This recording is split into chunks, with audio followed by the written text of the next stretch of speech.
श्रीमद् भगवद गीता अध्याय 4 श्लोक 27।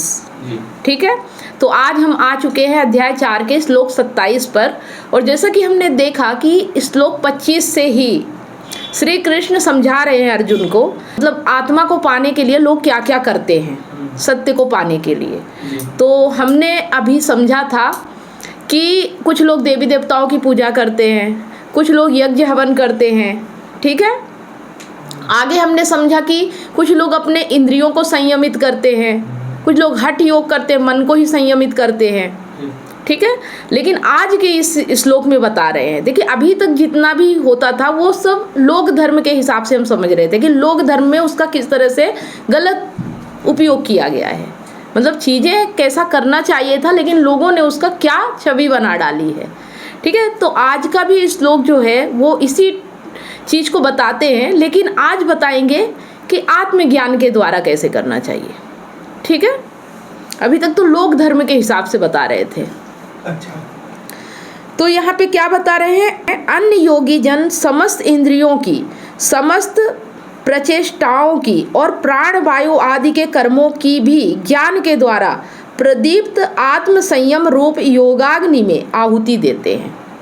ठीक है, आज आत्म संयम में आहुति देंगे। और किस चीज़ का, जिस चीज़ को अहम कर्ता माने बैठा है कि मैं कर रहा हूँ, तो वो जो मैं भाव है, जो अहंकार है, उसी की आहुति देना है आत्मज्ञान के माध्यम से। ठीक है, अभी तक जो हम कर्म कर रहे थे अहंकार को लेके कर रहे थे कि अहंकार ये चीज़ें कर सकता है, मतलब अहंकार नहीं मिटे फिर भी ये सब चीज़ें कर रहे हैं। लेकिन आज बता रहे हैं कि जो योगी जन होते हैं, जो ज्ञानी होते हैं, वो अहंकार की ही आहुति दे देते हैं आत्मज्ञान से। ठीक है, इस चीज़ को हमें समझना है। जैसा कि हमने इसी अध्याय में समझा था कि निष्काम कर्म क्या होता है, सकाम कर्म क्या होता है, अकर्म क्या होता है। ठीक है, अकर्म क्या होता है, सकाम कर्म क्या होता है और निष्काम कर्म क्या होता है। कर्मों के बारे में दो तरीके से बताया था, एक होता है अकर्म और एक होता है सकाम कर्म। अकर्म वो जहाँ पे अहंकार होता ही नहीं, चेतना उपस्थित ही नहीं होती, बेहोश होती है या निम्न होती है, बिल्कुल उस जीरो होती है, चेतना वहाँ बोलने के लिए होती ही नहीं है कि मैं कर रहा हूँ। जैसे सुसुप्त अवस्था हो गई, सो रहे हो। ठीक है, जैसे कि खाना खा लिया, खाना पेट में पच रहा है, वहाँ अहंकार नहीं है कि मैं पचा रहा हूँ। जैसे सांस लेना हो गया, मैं सांस ले रहा हूँ, नहीं कह सकता अहंकार, क्योंकि वहाँ नहीं बैठ सकता। लेकिन हाँ, जो इंद्रियों से काम होता है वहाँ अहंकार बैठ जाता है कि हाँ मैं कर रहा हूँ। अगर हाथों से कोई काम कर रहे हो तो अहंकार बोलेगा मैंने किया है, ये नहीं कहेगा कि हाथ ने किया, वो बोलेगा मैंने किया। समझ रहे हो, तो उसे बोला जाता है अकर्म, जहाँ अहंकार होता ही नहीं है या होता भी है तो सोया हुआ रहता है, नशे में रहता है, बेहोश रहता है, जहाँ वो होश में ही नहीं रहता है ना, कमज़ोर पड़ जाता है, जहाँ बोल ही नहीं पाता। और एक होता है सकाम कर्म, तो सकाम कर्म भी अकर्म ही होता है, लेकिन वो कहता है कि मैंने किया। समझ रहे, इसलिए उसे सकाम कर्म कहते हैं।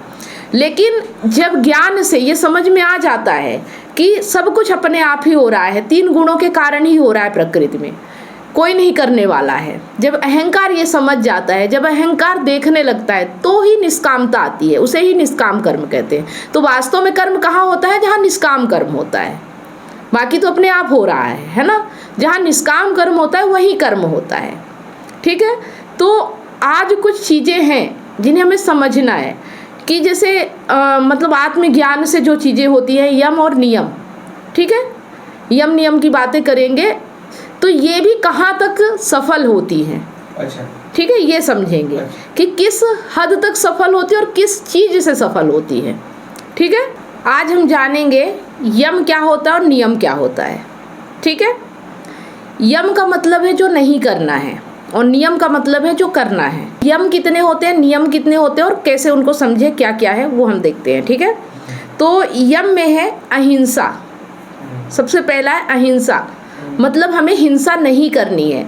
तो वैसे तो लोक धर्म में ये बताया ही जाता है कि हिंसा नहीं करना है ना, लेकिन जब आत्मज्ञान नहीं होता तो ये नहीं समझ में आता कि हिंसा वास्तव में है क्या। तो अगर हम समझे आत्मज्ञान की दृष्टि से, तो हिंसा वास्तव में वो है जहाँ अहंकार को बढ़ावा दिया जाता है, जहाँ खुद भी अज्ञान में रहा जाता है और दूसरे को भी अज्ञान में रखा जाता है, वही हिंसा होती है एक इंसान के साथ। उसके अलावा कोई और हिंसा नहीं होती है। अगर आत्मज्ञान हो गया है, उसके बाद तुम जो काम करोगे वो सब शुभ ही होगा, कुछ गलत नहीं होता है। तो हिंसा मेन क्या है, अज्ञानता, यही हिंसा है। सत्य है ना, तो अगर सत्य का मतलब समझे तो सत्य तो वैसे कुछ होता ही नहीं है ना। तो हमें समझना होगा कि झूठ नहीं बोलना है ना। झूठ नहीं बोलना है मतलब सत्य वैसे तो दिखता नहीं है, सच्चाई क्या है, पर झूठ तो दिखता है ना हमें। और जब झूठ को हम नकारते हैं तो वही सत्य होता है ना। झूठ को नकारना ही सत्य कहलाता है। तो झूठ नहीं बोलना है। अगर ये लोक धर्म की भाषा में बोले तो झूठ नहीं बोलने का मतलब होता है कि किसी से कुछ बातें छुपाना नहीं है, किसी को कुछ बताना नहीं है, ठीक है। लेकिन अगर आत्मज्ञान की दृष्टि से देखें, अगर आत्मज्ञान की दृष्टि से देखें तो सत्य का मतलब होता है कि जो प्रकृति है, माया है, अहंकार के चलाए नहीं चलना है। अहंकार आत्मस्थ होता है, जब उसे आत्मज्ञान होता है वही सच्चाई होती है। क्योंकि अहंकार झूठा है, वो जहाँ अपने आप को मान रहा है वहाँ वो है नहीं, ठीक है। तो उसे ही आत्मज्ञान हो जाने को ही बोलते हैं सत्य का ज्ञान हो जाना, ठीक है। तो झूठ का मतलब क्या हुआ है कि अहंकार के चलाए जो भी प्रकृति में तुम काम कर रहे हो वो नहीं करना है। अस्ते मतलब चोरी नहीं करना, कि प्रकृति पराई है, प्रकृति अपनी नहीं है और उसकी चीज़ों को उपभोग करना कामनाओं के चलते हुए, इसे ही चोरी कहते हैं, ठीक है। चोरी मतलब कि वैसे तो अगर लोक मान्य भाषा में समझा जाए तो अपनी इंद्रियों को कंट्रोल में रखना, कामुक इच्छाओं पर विजय पाना, मतलब अपनी कामनाओं पे विजय पाना, ठीक है। लेकिन अगर सही मायने में समझा जाए तो ब्रह्मचर्य का मतलब होता है कि जो ये पूरी प्रकृति है ब्रह्म है, उसे ब्रह्म कहा जाता है। तो उसके नियमों का पालन करना, उसके अलावा किसी और चीज़ का पालन ना करना। बाकी अगर लोक धर्म है उसका पालन ना करना ही ब्रह्मचर्य कहलाता है, ठीक है। किसी भी प्रकार की चीज़ों का आवश्यकता से अधिक इकट्ठा ना करना, किसी भी प्रकार की वस्तुओं का आवश्यकता से अधिक इकट्ठा ना करना। मतलब हमारा शरीर जो है वो प्राकृतिक है, वो तीनों गुणों से चलता है, तो तीनों गुणों के हिसाब से ही चलना। जैसे कि हमें जितनी भूख लगी है उतना ही खाना, समझ रहे हो, जितनी नींद है उतना ही सोना, कामनाओं के बसीभूत होके काम ना करना, लालच ना करना। मतलब कामनाएं आती तभी तो लालच आता है ना। तो कामनाओं के चलाए अगर अहंकार चलेगा तो लालच करेगा। तो हमें अहंकार को समझना है, जानना है आत्मज्ञान के माध्यम से, और लालच नहीं करना है, ठीक है। तो अगर इसे आत्मज्ञान की दृष्टि से समझा जाए तो ठीक है, इन चीज़ों को हम पालन कर सकते हैं। लेकिन अगर अहंकार ही ये सब डिसाइड कर रहा है, लोक धर्म ही ये चीज़ें बना रहा है, तो फिर वो तो बढ़ ही रहा ना, वो घटेगा कहाँ से, समझ रहा है। तो इसमें आत्मज्ञान होना बहुत ज़रूरी है। और बिना आत्मज्ञान के अगर सिर्फ नैतिकता और लोक धर्म के कारण ये सब किया गया तो वो कभी भी जीवन सही नहीं हो सकता। अब यहाँ पे नियम की बात करेंगे। नियम क्या क्या है? अभी तो हमने यम जाना कि क्या क्या नहीं करना है, अब नियम क्या क्या है जो करना है, ठीक है। तो शौच, शारीरिक और मानसिक शुद्धि, ठीक है। लेकिन सही मायने में क्या है? आत्मज्ञान, अहंकार को जानना ही मेन शुद्धि होती है, ठीक है। वैसे तो शरीर की शुद्धि, शौच आदि करना वो अलग बात होती है, ये सांसारिक भाषा में बताया जाता है कि अपने शरीर को शुद्ध रखो, साफ सुथरे रहो, गंदगी नहीं रहने दो शरीर पे, शौच करना। लेकिन सही मायने में है कि अहंकार का ज्ञान होना ही यही सही स्नान होता है और सही शुद्धि होती है, ठीक है। आत्मज्ञान, संतोष, ठीक है, संतुष्टि और आत्म स्वीकृति, मतलब चीज़ों में संतोष रखो। बताया जाता है ना ऐसे नैतिकता भाषा में कि कभी भी लालच नहीं करना चाहिए, संतोष रखना चाहिए। तो ये भी चीज़ें ये है कि जब आत्मज्ञान हो जाता है तो बाकी चीज़ें अपने आप हो जाती हैं, संतुष्टि भी अपने आप आ जाती है। जब आत्मज्ञान होगा तो सब कुछ हो जाता है। तो कुल मिला के जो यहाँ पे चीज़ें बताई गई हैं, तप है और स्वाध्याय है, ईश्वर प्रणिधान है, तो ये सारी चीज़ें आत्मज्ञान के बिना काम नहीं करती हैं, ठीक है। आत्मज्ञान है तो ये चीज़ें अपने आप हो जाती हैं। लोक धर्म में अगर नियम और यम की बातें की जाए तो फिर वैसे ही है कि अहंकार जैसा का तैसा है, सब काम वैसे ही चल रहे हैं, सिर्फ बाहर से नियमों का पालन किया जा रहा है, ठीक है। बाकी जीवन में कुछ परिवर्तन नहीं आ रहा है। जो जैसा है वो वैसा ही रहेगा। तो ये चीज़ें हम समझ गए। तो यहाँ पे जो बताया जा रहा है कि जो योगी जन होते हैं वो इन चीज़ों को समझते हैं आत्मज्ञान के माध्यम से। ठीक है, आ रहा समझ में? आत्मज्ञान के माध्यम से समझते हैं, और अहंकार जब नहीं रहता और वो दृष्टा बन जाता है तो निष्काम कर्म होता है और वही वो कर्म करते हैं। आत्मज्ञान की अग्नि में बाकी सब चीज़ों को भस्म कर देते हैं। ठीक है, तो मेरा पूछना ये है कि आपने बोला कि अहंकार की चलाए नहीं चलना है, तो इसका मतलब ये है कि कुछ भी मत करो, जो भी हो रहा है होने दो। सामने कोई किसी को मार रहा है, कोई किसी को चोरी करके भाग रहा है, तो तुम बस देखो, कुछ भी मत करो। क्या इसका मतलब यही है? देखो, इसका मतलब ये नहीं है कि तुम सिर्फ देखो, इसका मतलब ये है कि अहंकार देखेगा, तुम नहीं देखोगे। मतलब अहंकार दृष्टा बनता है। तुम्हारे तो जो इंद्रियां हैं, जो शरीर है, वो तो गुणों के अनुसार चल रहा है ना। उसे जो समझ में आएगा वो अपने आप एक्शन लेगा, है ना। बीच में जो अहंकार घुसता है, मैं करता हूँ, उसे दूर से हटाना है। बाकी वहाँ पे जो सही है, जो गलत है, जब तुम्हें आत्मज्ञान हो जाता है, जब अहंकार हट जाता है, तो स्वतः ही सब कुछ होने लगता है। एनर्जी बहुत बड़ी होती है, जब सच्चाई के माध्यम से आती है ना, तो भी ताकत बहुत रहती है।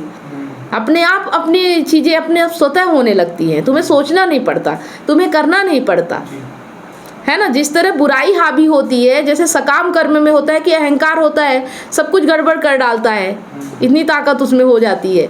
वैसे ही जब वो नहीं रहता और जब वो दृष्टा बन जाता है, तो भी उसमें ताकत आती है, और फिर वो काम करता है जो वास्तव में करना चाहिए, जो होना चाहिए वही होता है। समझ रहे हो?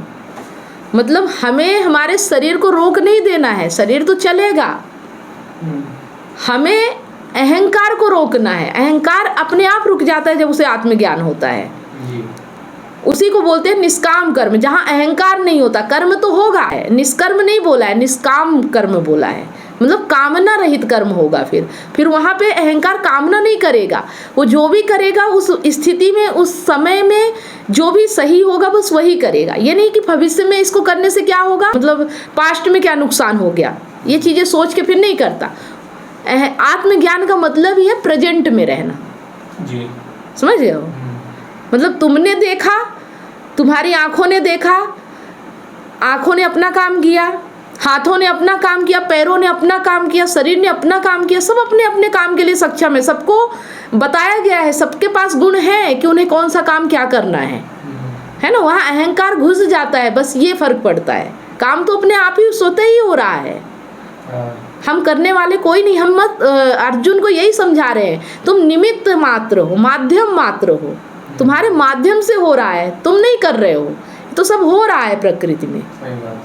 समझ रहे हो? तुम एक निमित्त मात्र हो, माध्यम मात्र हो। और ये चीज़ अगर समझ जाओ, अहंकार अगर समझ जाए कि मैं एक तत्व हूँ, सारी शरीर में जैसे सब चीज़ों का काम हो रहा है, आँख कर रही, हाथ कर रहा, वैसा मेरा काम भी है जानना। और अहंकार जब जानने के उसमें आता है, आत्मज्ञान की प्रक्रिया में आता है, जब वो समझने लगता है, तो फिर काम और अच्छा होने लगता है, जिसे निष्काम कर्म कहते हैं। समझ रहे हो? जी नहीं, धन्यवाद। तो यहाँ पे समझने वाली बात यही है कि अगर निष्काम कर्म करना है तो आत्मज्ञान होना बहुत जरूरी है। आत्मज्ञान का मतलब है कि हम जो भी काम कर रहे हैं उसके पीछे हमारी कामना है या निष्कामना है, मतलब केंद्र क्या है, अहंकार है या आत्मज्ञान है। ठीक है? अगर अहंकार कर्म कर रहा है तो कामना आएगी, ठीक है, उसे अपना ज्ञान हो गया है, तो फिर निष्कामना आएगी। तो कामना आएगी तो इसमें बुराई क्या है? अगर सही काम कर रहा है कामना आएगी तो बुराई काम में नहीं है। काम सही गलत नहीं होता है, कामना से काम गलत हो जाता है। अगर तुम प्रकृति में हो, तुम नदी के किनारे हो, ठीक है, वहाँ तुम निष्काम होगे तो बैठ के उसका दृश्य देखोगे, कितनी अच्छी नदी बह रही है। और अगर कामना है तो तुमने पत्थर उठाया और उस पर पत्थर फेंकने लगे, नदी में पत्थर ही पत्थर हो गए, गंदगी हो गई, नुकसान हो रहा ना, तुम्हारा भी नुकसान, प्रकृति का भी नुकसान। तो कामना सिर्फ देखती बस थोड़ी है, वो तो भी भोगना भी चाहती है, खाना भी चाहती है। इस तरह से वो विनाश करती है प्रकृति का कामना। और निष्काम भाव से प्रेम आता है, प्रेम ही है जो निष्कामता लाता है। और जहाँ प्रेम होता है वहीं पे सही निष्कामता होती है। मतलब प्रेम का मतलब भी समझो ना कि अहंकार को आत्मा से प्रेम है, लेकिन वो प्रकृति के पीछे भाग रहा है कि मुझे वहां सुख मिलेगा।